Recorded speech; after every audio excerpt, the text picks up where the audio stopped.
तो प्यारे विद्यार्थियों नमस्कार, स्वागत है आप सभी का एक और नए वीडियो में।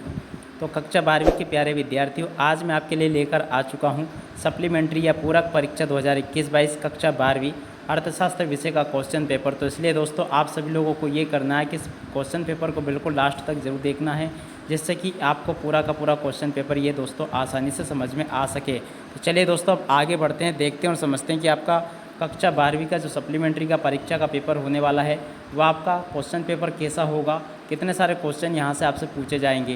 पूरी तरह से आप दोस्तों यहाँ पर देख सकते हो, स्पष्ट रूप से यहाँ पर लिखा हुआ है सप्लीमेंट्री या पूरक परीक्षा 2021-22 कक्षा 12वीं अर्थशास्त्र विषय का पूरा एक क्वेश्चन पेपर आपका है। और अगर आगे देखा जाए तो आप यहाँ पे देख पा रहे हो समय मिलेगा आपको 3 घंटे। जी हाँ दोस्तों, आपको 3 घंटे में इस क्वेश्चन पेपर को पूरा हल करना है और पूर्णांक आपका रहेगा दोस्तों 80 अंक का, यानी कि 80 नंबर का कुल क्वेश्चन पेपर आपका दोस्तों होने वाला है। पूरी तरह से आप यहाँ से इसको देख सकते हो। पूरा का पूरा आपके पेपर में क्या क्या चीज़ें पूछी जाएंगी, किस प्रकार से आपसे पूछी जाएंगी, सब कुछ आज के इस वीडियो में मैं आपके लिए क्लियर करने वाला हूं। तो इसलिए आप सभी लोगों से भी रिक्वेस्ट है कि आपको इस वीडियो को बिल्कुल लास्ट तक ज़रूर देखना है। अगर आपने इस वीडियो को बिल्कुल लास्ट तक देखा तो आपको पूरा का पूरा क्वेश्चन पेपर आसानी से समझ में आ जाएगा।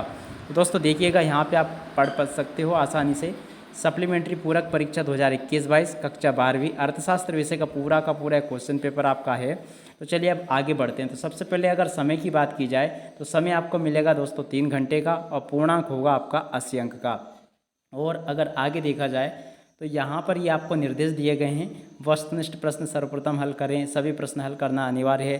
तो इस प्रकार के संबंधित निर्देश जो यहाँ पर दिए गए हैं आपको यहाँ से इनको अच्छे से पढ़ लेना है और समझ लेना है।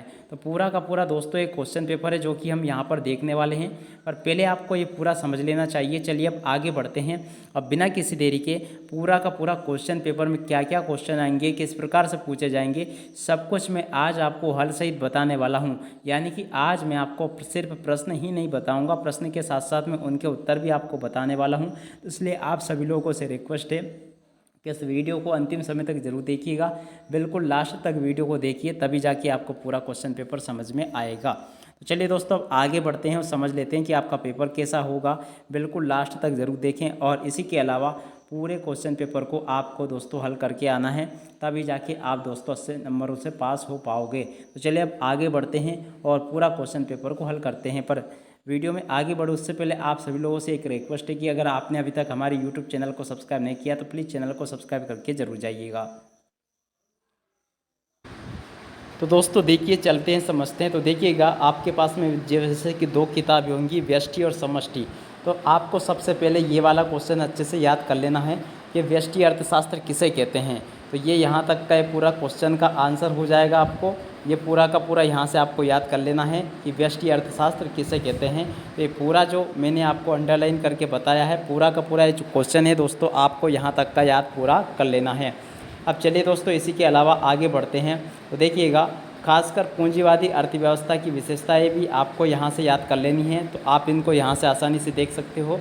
आप एक बार परीक्षाओं में जाने से पहले इसको ज़रूर पूरा पढ़कर जाइएगा। अगर आपको दोस्तों पास होना है आपके विषय में अर्थशास्त्र में, तो मैं जो बता रहा हूँ इनको ज़रूर आप अच्छे से बिल्कुल अच्छे से तैयार कर लें, क्योंकि ये चीज़ें आपके परीक्षाओं में पूछी जाएंगी।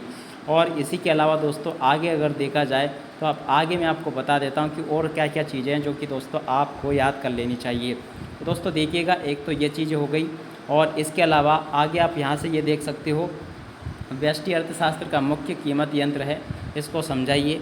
और इसी के अलावा आगे मैं आपको बता दूं अर्थव्यवस्था किसे कहते हैं, ये वाला क्वेश्चन भी आपको यहाँ से याद कर लेना है। और इसी के अलावा खासकर जो मेन आईएमपी क्वेश्चन है वो ये रहा दोस्तों आपका, अगर आपने व्यष्टि और समष्टि अर्थशास्त्र में अंतर कर लिया तो 4 नंबर दोस्तों आपके कहीं पर भी नहीं गए हैं। तो इसलिए मेरी आप सभी से रिक्वेस्ट है कि कम से कम आप व्यष्टि और समष्टि अर्थशास्त्र के अंतर ज़रूर याद करके जाए, क्योंकि अंतर बिल्कुल आपसे परीक्षाओं में पूछे जाएंगे। पूरी तरह से आप यहाँ से इनको देख सकते हो, ये सारे के सारे वही अंतर है जो कि दोस्तों आपसे परीक्षाओं में पहले भी पूछे गए हैं और इस बार भी ये आपसे पूछे जाएंगे। तो यहाँ पर जो अंतर आपको दिखाए गए हैं, आप सभी लोगों से रिक्वेस्ट है कि इन अंतर को अच्छे से पढ़ लें और समझ भी लें, जिससे कि आप लोग इनको परीक्षाओं में अच्छे से लिख कर आ सकें। तो मेरी बात मानिए, आप कम से कम अंतर को ज़रूर यहाँ से अच्छे से याद कर लीजिएगा। ये अंतर बिल्कुल आपसे परीक्षाओं में पूछा जाएगा। तो एक तो आपका अंतर वाला क्वेश्चन हो गया।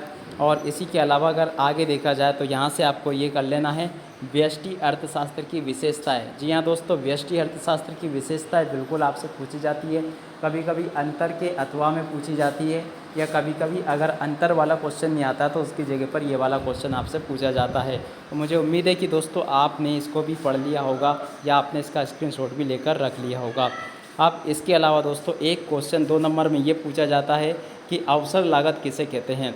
तो अवसर लागत किसे कहते हैं, ये यहाँ तक का जो क्वेश्चन लिखा है दोस्तों, इसको आप अच्छे से यहाँ से तैयार कर लेंगे कि अवसर लागत क्या होती है। क्या लिखा है दोस्तों, उत्पादन संभावना वक्र पर जब हम एक सिरे से दूसरे सिरे की ओर चलते हैं तो एक वस्तु का उत्पादन बढ़ने पर दूसरे वस्तु के उत्पादन में कमी हो जाती है। दूसरे शब्दों में एक वस्तु का उत्पादन बढ़ाने के लिए दूसरे वस्तु का त्याग करना पड़ता है। इसे ही अवसर लागत कहते हैं। तो यह क्वेश्चन आपको यहाँ से अच्छे से याद कर लेना है। और इसी के अलावा दोस्तों आगे देखते हैं कि और कौन कौन से क्वेश्चन हैं जो कि आपकी परीक्षाओं के लिए बहुत ही ज़्यादा महत्वपूर्ण है। अगर आपने अभी तक चैनल को सब्सक्राइब नहीं किया तो प्लीज़ चैनल को सब्सक्राइब जरूर करके जाइएगा, जिससे कि आपको ये अच्छे से याद हो जाए। और दोस्तों देखिएगा, अगर आगे देखा जाए तो यहाँ से क्वेश्चन आपसे पूछे जाएंगे जो कि मैं यहाँ पर आपको बता रहा हूँ। तो देखिएगा, 2 क्वेश्चन यहाँ से बन के निकलते हैं आपके कि प्रतिस्थापन वस्तुएं किसे कहते हैं और पूरक वस्तुएं किसे कहते हैं। ये दोनों ही क्वेश्चन बहुत ही ज़्यादा महत्वपूर्ण है आप सभी लोगों के लिए। तो आप सभी लोगों से रिक्वेस्ट है कि इन दोनों क्वेश्चन को आप लोग अच्छे से याद जरूर कर लेंगे कि प्रतिस्थापन वस्तुएं क्या होती है और पूरक वस्तुएं क्या होती है। दोनों ही क्वेश्चन आप सभी लोग अच्छे से याद कर लेंगे, जो कि आपके परीक्षाओं में बिल्कुल आपसे पूछे जाने वाले हैं। तो देखिएगा, प्रतिस्थापन वस्तुएं किसे कहते हैं वो भी आप समझ लें। जिन वस्तुओं का एक दूसरे के स्थान पर प्रयोग किया जाता है उन्हें प्रतिस्थापन वस्तुएं कहते हैं। जैसे कि चाय तक कॉफ़ी, प्रतिस्थापन वस्तुओं का मूल्य तथा मांगी गई मात्रा में सीधा संबंध होता है, अर्थात एक वस्तु के मूल्य में कमी या वृद्धि दूसरी वस्तु के मूल्य में कमी या वृद्धि को दर्शाती है। पूरक वस्तुएं किसे कहते हैं, क्या लिखा है दोस्तों, जिन वस्तुओं का एक दूसरे के साथ पूरक रूप में प्रयोग किया जाता है उन्हें पूरक वस्तुएं कहते हैं। तो ये भी आपको कर लेना है यहाँ से। अब चलिए आगे बढ़ते हैं। तो आगे बढ़ते हैं दोस्तों, यहाँ से आगे आपको कुछ भी नहीं करना है। बस यहाँ से अगर देखा जाए तो ये वाला जो क्वेश्चन आपको दिखाई दे रहा है कि मांग को निर्धारित करने वाले तत्व, इस क्वेश्चन को ज़रूर आपको बहुत अच्छे से याद कर लेना है। ये क्वेश्चन बिल्कुल आपसे 100% परीक्षाओं में दोस्तों पूछा जाएगा। तो मांग को निर्धारित करने वाले कौन कौन से तत्व है दोस्तों, यहाँ से आपको इसको देख लेना है और पूरा याद भी कर लेना है। तो चलिए दोस्तों अब आगे बढ़ते हैं और आगे की चीज़ों को भी देख लेते हैं। तो यहाँ से देखते हैं दोस्तों, एक वेरी मोस्ट टाइम पे क्वेश्चन मैं यहाँ से आपको बता देता हूँ। मांग के नियम की मान्यताएं। मांग के नियम की मान्यताएं दोस्तों वेरी मोस्ट टाइम पे क्वेश्चन है। इस क्वेश्चन को आपको बिल्कुल अच्छे से याद कर लेना है। बिल्कुल आपसे परीक्षाओं में पूछा जाएगा। जैसे कि उपभोक्ताओं की आय समान होनी चाहिए, उपभोक्ताओं के स्वभाव और रुचि में कोई परिवर्तन नहीं होना चाहिए, अन्य संबंधित वस्तुओं का मूल्य में कोई परिवर्तन नहीं होना चाहिए, वस्तु में किसी नई स्थापन वस्तु का पता नहीं लगना चाहिए। तो यहाँ पे जो क्वेश्चन आपको दिखाए गए हैं, आप सभी लोग यहाँ से इन क्वेश्चन का रिवीजन अच्छे से ज़रूर कर लेंगे। और इसी के अलावा अगर आगे देखा जाए तो यहाँ से आप देख सकते हो मांग के नियम के अपवाद। मांग के नियम के क्या क्या अपवाद है दोस्तों, ये भी आप यहाँ से समझ सकते हो। पहला जो अपवाद है वो है गिपिन का विरोधाभास। गिपिन कौन थे दोस्तों, ये भी हम समझ लेते हैं। तो देखिएगा क्या लिखा है गिपिन का विरोधाभास। सर रॉबर्ट गिपिन ने बताया कि निम्न कोटि की वस्तुओं पर मांग का नियम लागू नहीं होता है। निम्न कोटि की इन वस्तुओं को गिपिन की नाम पर गिपिन वस्तुएं भी कहते हैं। गिपिन ने बताया कि निम्न कोटि की वस्तुएं वे हैं जिनको उपभोक्ता अपनी आय का बड़ा व्यय करता है। तो खासकर आप अगर ये भी लिख दोगे तो भी आपको पूरे नंबर इसके मिल जाएंगे। और इसी के अलावा अगर आगे देखा जाए दोस्तों, तो अगला जो अध्याय है आपका अध्याय पूर्ति वाला है। तो आप कम से कम इसको ज़रूर देख लें कि पूर्ति का क्या अर्थ है या पूर्ति किसे कहते हैं। तो ये पूरा का पूरा यहाँ तक का आपका इसमें क्लियर हो जाएगा।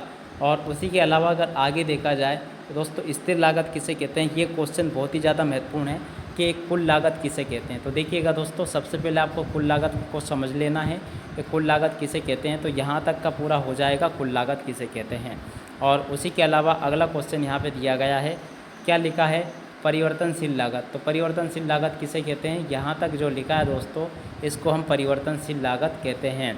और उसी के अलावा दोस्तों खासकर स्थिर लागतों में और परिवर्तनशील लागतों में ज़रूर आपको अंतर अच्छे से याद कर लेना है। ये अंतर जो है दोस्तों आपसे बिल्कुल परीक्षाओं में हर बार पूछा जाता है। तो कम से कम आप स्थिर लागत और परिवर्तनशील लागतों का अंतर को ज़रूर याद कर ले, बिल्कुल आपसे परीक्षाओं में पूछा जाएगा। जैसे कि क्या लिखा है, परिवर्तनशील लागतों का संबंध अल्पकाल में परिवर्तनशील साधनों से होता है, उत्पादन की मात्रा में स्थिर लागतों पर कोई प्रभाव नहीं पड़ता है। तो यहाँ पर जो जो क्वेश्चन आपको दिखाए गए हैं सभी के सभी क्वेश्चन का रिवीजन आप अच्छे से कर लीजिएगा, जिससे कि आपकी परीक्षाओं में आपको कोई दिक्कत ना आए। दोस्तों यहाँ पर मैंने आप सभी को आपके अर्थशास्त्र विषय की तैयारी के लिए काफ़ी सारे क्वेश्चन और उनके आंसर बता दिए हैं। मुझे उम्मीद है कि दोस्तों आपने इन सभी को अच्छे से नोट कर लिया होगा और आप लोग इसकी तैयारी भी अच्छे से कर लोगे। तो कम से कम दोस्तों आप सभी लोग इनकी तैयारी ज़रूर अच्छे से करके जाए। अगर आपके पास में समय बचता है तो आप दोस्तों इसके अलावा भी कुछ अन्य चीज़ें पढ़ सकते हो। इसी के साथ में दोस्तों आप सभी को मैं वार्षिक परीक्षाओं के लिए शुभकामनाएँ देता हूँ और इस वीडियो से विदा लेता हूँ। नमस्कार।